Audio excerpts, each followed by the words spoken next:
Good afternoon and welcome to another edition of Inside the FLX. I'm Josh Durso, and as always, we are coming to you from the FingerLakes1.com studio in downtown Seneca Falls. We are incredibly excited about our show today as we welcome Del Lago Resort and Casino Executive Vice President and General Manager Jeff Babinski and Vice President of Human Resources Jerry Moran in studio. Guys, thanks a lot for stopping by. Thanks, Josh, for having us. Great to be here, Josh. So, before we get into any of the updates on the progress or hiring or anything like that, I wanted to talk to you guys a little bit about yourselves because both of you are transplants from other areas. Talk to us a little bit about yourselves, where you came from, how you got your start in this business, and what it was that drew you to this particular place. I'm actually a retransplant. Mm-hmm. I graduated from Cortland. Okay. So I went to Canisius for a couple of years, and then I transferred to Cortland, and I graduated. And I've always loved upstate New York and the central New York region. For me, I'm coming home. Yeah. Grew up in New York City, but did all my schooling up here. And I'm just thrilled. I got some friends in the area, and I'm just thrilled to be back. I enjoy just driving around and having a good time. So I'm looking forward to doing some more exploring. And Jeff? So, I cut my teeth in the gaming industry in my hometown of Rock Island, Illinois, 25 years ago, where the first really true riverboat casino set float on the banks of the Mississippi. And we opened up in April of 91. Opened up the Diamond Lady Riverboat Casino. At that point, wasn't really sure what I wanted to do in my life, so I took a position as a security officer. About a year after they opened the doors, the owners of that time took the casinos, floated them down to Mississippi, and opened up the first Isle of Capri. I didn't go down there with them. I went to work at the casino in Davenport, Iowa, worked in surveillance. And while I was working one night, I ran into my old director of security, who was the surveillance director at the Paradise in Peoria. I went there, spent 4 years in Peoria working in surveillance, and end of 96, got the call to go open a casino in St. Louis, Missouri, Players Island Casino. I was 26 at the time, and I'm like, absolutely, love St. Louis. I'm a Cardinal fan. So went down there, opened up Players Island Casino as the director of surveillance. 2 years after that, I took over security. And then the end of 99, beginning of 2000, Harrah's, now Caesars, bought Players Island. And that property was very unique. It was a joint partnership between Harrah's and Players. So they already had their team on the right side of the building. We were located on the left side of the building. And I started looking. I left St. Louis, went to the Cincinnati area, opened up Belterra Casino Resort and Spa as the director of surveillance. 2 years after we opened, I took over security. 2 years after that, took over slots. 2 years after that, took over table games. And not being a Cincinnati Reds fan, and the fact that we got two licenses in St. Louis to open up casinos, I quickly raised my hand and said, take me back to St. Louis. So I went back to St. Louis, opened up Lumiere Casino in downtown St. Louis. As the senior director of casino operations. And then in 2009, I was promoted to general manager, but it was not in St. Louis. It was out in Reno, Nevada. So I went out there. The property was losing money. The goal was really to get them to break even. We did a little better than that. Instead of them losing $2.7 million like they did in 2009, we actually made $400,000 in 2010. I went back to St. Louis. To go back to Lumiere Place as the general manager. It's all the same company. And then this year, I got a call. Said they're looking for a general manager in upstate New York. Having spent a couple weeks, 2 summers in a row, 2007, 2008, at Cornell University for their executive development program, I quickly said, absolutely, I'm interested. Got the opportunity to come up here, and I am not looking back, and I've been back and forth to St. Louis 3 times, 4 times, or whatever it was. But I am glad to be here. Don't intend on going back right now, even though I am still a Cardinal fan. But excited to be here. I will say the region and all the residents have been very welcoming. They've been great. So I'm looking forward to planting my roots here in upstate New York. Now, Jerry, are you new to the gaming part of the industry, or is that something where you've dabbled a little bit in before it throughout your career? I've been in the gaming industry since the 80s. Okay, so both of you have years Yep. and years of experience. Now, my question, and I always ask this to people who have been in one particular industry for a long period of time now, is what has been the big change that you've seen from when you started to sort of the way things are today? Has there been a change that is like night and day different then and now that either one of you have experienced? Absolutely. Just, on the slot machines, back in 91, everything was coin. You had to put coin in and coin came out. Yeah, your hands would get dirty. You'd have multiple buckets of coin that you had to carry, and if we're older and you couldn't carry those coins, you would need, security, somebody to help you. Yeah. Now, you fast forward and now it's ticket in, ticket out. Yeah. So that's one of the bigger changes, at least from the gaming side of things.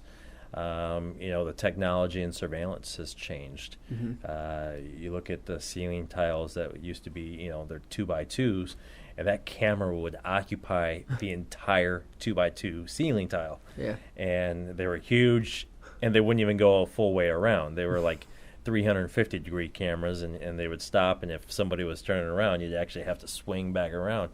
Now they're very small, and you can do a full 360. So those are just some of the changes as technology grows. You start to change and adapt with it.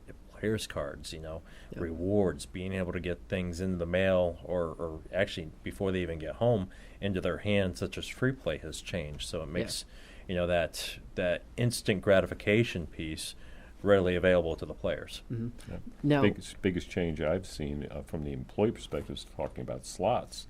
A slot attendant used to carry a belt with 45 pounds of coin and tokens in there to make change, because that's how you did it. We didn't have anything. You didn't have a bill validator. Yeah. And that was, you had to be a strong person. I was going to say, those are some strong legs. And back. Yeah. And the other thing that I saw the biggest change is, it used to be you only were able to be recognized in the casino you played in. Mm-hmm. And what you earned there stayed there. Mm-hmm. I was with Harrah's back in the 80s in Lake Tahoe, and when they started to do the points and player program, where the points you earned in Tahoe could be spent in Atlantic City or in Las Vegas. Okay. And that completely changed the dynamic of the entire casino. And literally, when I started, there were two places you could gamble: Atlantic City and in Nevada. Mm-hmm. Now you have gambling of some sort in 48 out of 50 states. Mm-hmm. So the entire gaming industry has expanded. And that's one of the advantages we have bringing Del Lago here. Mm-hmm. So if you cut your teeth in here and you get skilled here, you have an entire industry that if you want to, you can expand into. Now, right now, we are about how far into the actual construction of well over a year, obviously, about 6, 7 months out from actually getting near opening. Talk to us a little bit about the progress, where we stand right now, what people can sort of expect over the next couple months. Well, we're a little over 60% complete now for the casino. The 6th floor is actually in place for the hotel. They're starting to actually get everything prepared to pour the roof. Mm-hmm. So you'll get the roof kind of topped off, and then you'll start the exterior of the hotel. Inside the casino right now, they're putting up drywall. Mm-hmm. They've already studded it out. They're running power and data. They'll start the power and data for the slot machines here real soon, because ultimately we need to start putting those on the floor around December 1st. So it's changing significantly, and later on today I'm going to go on Facebook Live and actually give a tour of the property in its current state. But from our standpoint, the operations standpoint, the construction team's moving along nicely. We're excited. The place is really starting to take shape, and now this is where we kind of kick into high gear, because we have to go go hire 1,800 team members. Mm-hmm. Now, that right there, you just said the magic word, 1,800 team members. Yep. That has to be one of the most, obviously you're prepared for it, but that has to be one of the most overwhelming, intimidating looking numbers when you're just sitting at your desk looking at it, when you have currently, how many on the team right now hired? 12. So, yeah, you got a ways to go. So what is the hiring process? What does it look like right now? Okay. And what are some of the marks that are coming up for that? All right. Well, like any large process, it's, you approach it like you eat an elephant, one bite at a time. Okay. And that's how we're approaching it. We've got this very well mapped out. But the hiring process actually starts this month. And what we're going to be doing is we're going to be doing open houses. And they're literally open houses like in real estate where you come and ask questions and determine if this is going to be a good fit for you. So it's your chance to interview us. Think of it that way. And what we're going to be doing is providing information to anybody who's interested in table games positions. And we are going to be hiring eventually 500 dealers. Right now we're going to be opening up our dealer schools starting in October. And so we're going to be seeking eventually 480 people in 2 dealer schools. And the dealer schools are free. Yep. So we'll, you donate the time, we'll donate the expertise. And I think that's pretty fair. So the first step is going to be the open houses. And then after that, we're going to post the position. So the next step is, if you're interested, you have to fill out an online application. And we're going to look at everybody's application individually. The questions are going to be unique. And if you answer the questions, and you don't need experience, so it's really the questions and how you answer those things. Because as Jeff said, we really want picking people on personality. We'll invite you into a group interview. And then based on how you do in the group interview, which will take about an hour, then you'll get an invite into dealer school. Okay. And then you have to go through dealer school. At the end of dealer school, then you will audition for a position, and you'll either be selected or not selected. Even if you're not selected the first time, you've got the training. You've got an advantage over everybody else. And maybe for the next round we'll bring you on board. Now, and that's one of the interesting points, and we talked about this when I took the tour of the place out there last week. These aren't menial, sort of meaningless service jobs. Correct. These are good paying jobs. Jeff, if you could just talk to us for a second about that. They're great paying jobs. And you know what? There's nothing mediocre about it. This is just, it's another form of entertainment. And again, we're putting 1,800 people to work. I mean, that's something amazing that not everybody's doing. We're privately putting $440 million into this region. This is, again, I've been doing it for 25 years. Jerry's been doing it a little longer. I mean, there's a reason why we do it, and it's fun. It's exciting. And you're creating memories for our guests because, they're looking to forget about what they did during the week, get away from work, kind of relax, unwind, and have fun.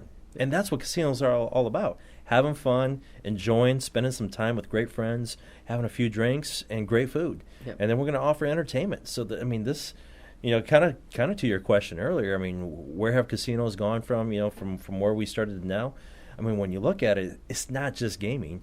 There's entertainment. We have the Vine, which will hold close to 2,500. We're going to have some great restaurants. We're going to have a great hotel, and we're going to have the spa. You know what? And all of this is situated in the Finger Lakes region. And you have these Great Lakes. You have over 200 wineries and breweries. This is going to be a great place to go to. So the jobs that we are going to offer and the people that we're going to employ, there's a lot of meaning. You're driving over 3 million tourists to this place annually. And we're going to put an estimated, just to the state alone, $80 million in tax revenue. Mm-hmm. And then to Seneca County and Tyre, somewhere in the neighborhood of 6.5 million plus. Mm-hmm. I mean, so that's meaningful. That is dollars coming into the community. And one of the things that I've been sort of noticing is that right now everyone's talking about the dealer school and the dealer jobs, but there's going to be a lot of other jobs out there too, correct? Correct. And that'll be the next wave of hiring. Again, pay attention to our website. As we start to post positions, apply for them. Mm-hmm. And then in December, we're going to do another set of group interviews, and those will be for all positions: security, slot attendants, all the food and beverage positions. And the positions are such that you can make a living. Mm-hmm. Some of the positions are ones you can grow into. We're going to be very, very strong on internal development. Mm-hmm. We're hiring a talent manager, and the talent manager is going to be focused on not just bringing people in from the outside, Mm-hmm. but how do we develop the people inside? Much like Wegmans has created their culture of hiring people, Yep. bringing them in, and then working them up. That's going to be our culture here. Well, we look up to Wegmans. That helps the business run, correct? Mm-hmm. Like that drives it in a lot of ways. It also helps the service. Mm-hmm. Because when people are committed to, they know that Del Lago is committed to them. Now they can commit to Mm-hmm. our guests, and we're going to partner with community businesses. Mm-hmm. We're going to be sending people out to them to visit, and they're going to be sending people to us to visit. This is another big change from the '80s. And when Mm-hmm. I remember the first time I visited Caesars in Atlantic City, there were no clocks in the hotel rooms because they didn't want you to know what time it was. Yeah. There were no windows in the casino. Yeah. The industry now is part and parcel of the business community, and we're going to be part and parcel of the Finger Lakes community. Now, one of the interesting sort of programs that you guys have getting fired up out there is the Savor New York partnership. Mm-hmm. Walk us through that, because I think that's one of the really cool things about what you guys are doing out there. Well, we got to finalize the details first and foremost, but we have over 600 local businesses that are interested in partnering with us. Mm-hmm. And basically, it is what it is. We are going to allow our players the ability to earn points in the casino on their player's card. And typically, most casinos, they want you to redeem those points inside the casino for either hotel rooms, spa treatments, food and beverage at any of our outlets. But we wanted to take a step further because we recognize that we're in a great community, in a great region, and there's so many great things to offer that we want them to basically take that card and those points that they've earned out to the local businesses to spend their money and use their points. And that's going to change the industry yet again, because I know of nobody else that is partnering with the community to that extent. Nobody in Las Vegas, nobody in the Midwest that I'm aware of, nobody down on the East Coast. Now, that really speaks to the interest from both sides Yep. on this project. This is not something where a special interest has come in and is sort of plowing their way to building a $440 million casino. This is really a community-minded project, right? Absolutely. You have owners that are in Rochester, have been very active in the community. And then, the other 50% of the owners are in a very small community as well in Dubuque, Iowa. Mm-hmm. And, they all recognize how important it is to be part of the community and to reach out and to help businesses grow, because when they're successful, we'll be successful. Now, one of the interesting things, and you guys have talked, what I'm hearing essentially is that technology has really changed the industry as a whole. Now, one thing that I've found really interesting that you guys are doing out there is really hammering social media. You guys are really going to town. You're really involved. You're engaging people on Facebook, which is fascinating. Talk to us a little bit about what that has been like in particular for you. You do every week. Matter of fact, in a little over a half hour, you have a Facebook Live session coming up. Absolutely. Going to be at the construction site to kind of walk through and give people a good look at how things are going inside the casino. You can drive by on the thruway right now and see the outer shell, but Now you're going to be able to see the inside. And, we've done pictures, but this will give you a firsthand look. And you know what? You're right. It's with social media, people want that instant gratification. They want to have information at their hands today. And that's been very apparent with the jobs that we're going to create. Because people can't wait, and quite honestly, I can't wait to bring them on. But we're scheduled to open in February, so we gotta be patient a little bit. But ultimately, I mean, it's a great resource to get our story out there and get people excited. People want information, and they want it now. And what better way to do it than through social media? Now, is this the first time with any project that you've done something like this, or is this something that you've executed in other places? We've done it, but not to this scale. This is definitely, we have elevated the game and recognize how important it is to have a presence out in social media. Now, have you thought about, because the perspective of that would be pretty interesting, I think, after you guys have been open for 3, 4, 5 years, for people to be able to go back into, because these videos will live forever on Facebook, they will be able to see what it was as it was being born. Is that perspective kind of, have you thought about that, or not really much? No, but now that you mention it, it's kind of interesting. Yeah, I mean, you're right. It'll be out there, and from my standpoint, I hope I will live up and commit and execute on everything that I've said up to this point. So, as you'll get to know, and our employees will get to know, I'm a no-nonsense guy. I'm going to tell you exactly how it is.